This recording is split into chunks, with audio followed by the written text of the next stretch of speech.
Je lis du livre de 2 Rois chapitre 2, les versets 9 et 10, ce qui suit.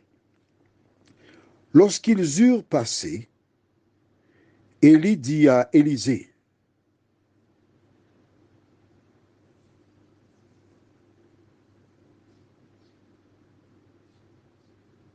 demande ce que tu veux que je fasse pour toi avant que je sois enlevé d'avec toi.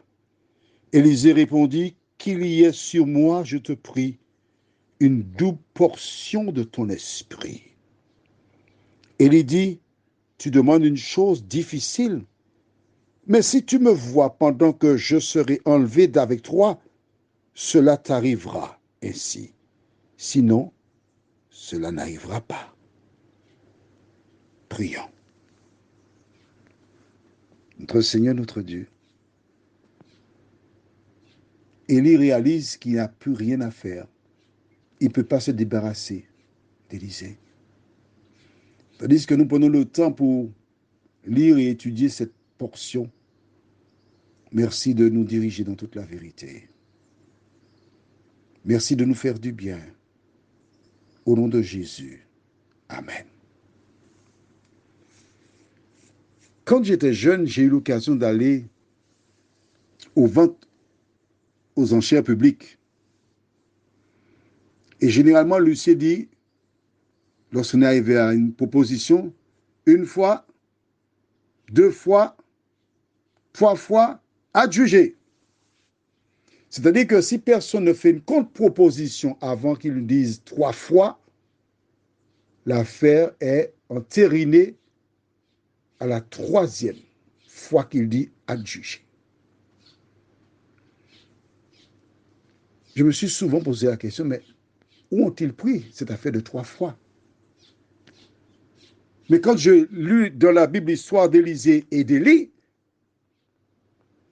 trois fois Élisée est resté sur sa position. Finalement, Élie entame le sujet avec lui. Il pensait peut-être qu'il n'était pas encore prêt pour ce type de conversation. C'est comme les parents qui font l'éducation de leurs enfants, l'éducation spécifique. Ils se demandent quand faire l'éducation. Est-ce que l'enfant est déjà prêt ou prêt pour recevoir ce type d'information? Je ne sais pas. Mais là, Élie réalise qu'il n'y a pas moyen de se débarrasser d'Élisée. Alors forcément, il sait cela lui aussi. Il dit, bon d'accord. Que veux-tu que je fasse?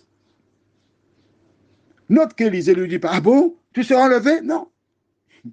Il a déjà compris qu'Élisée sait. Donc, c'est pas un secret de polichinelle. Que veux-tu que je fasse? Élie, dans ce contexte, représente le père d'Élisée, qui est son enfant. Je m'adresse à toi, mère, père. Tu as de l'âge. Même ceux qui sont pas âgés, parce qu'à tout moment, la maladie, la mort peut frapper à la porte de ton cœur. Que laisses-tu à tes enfants? Certains diront, bon, j'ai laissé une maison pour chacun de mes enfants, j'ai laissé de l'argent, j'ai laissé... Ce sont des choses passagères. Pire, très périssables. Parce qu'il m'est arrivé de passer dans certains endroits et je vois des maisons abandonnées, des arbres qui poussent dans des maisons parce que des enfants ne s'entendent pas. Et souvent, les parents font de gros sacrifices, mangeant du pain avec du lait, mangeant du pain avec de la sardine. Ils ont voulu faire des économies pour construire une petite maison pour habiter et espérant que les enfants pourraient ensuite jouir de la maison. Et parfois, c'est l'État qui récupère ces maisons-là.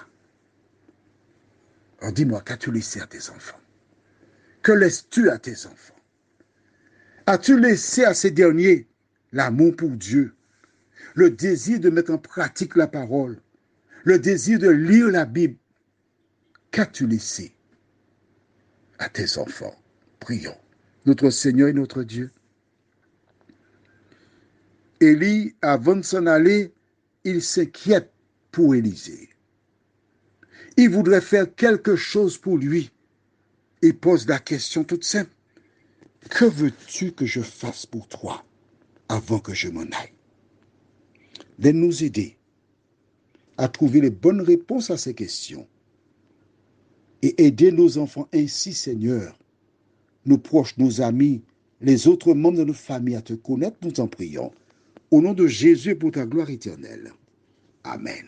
Je te souhaite une bonne journée.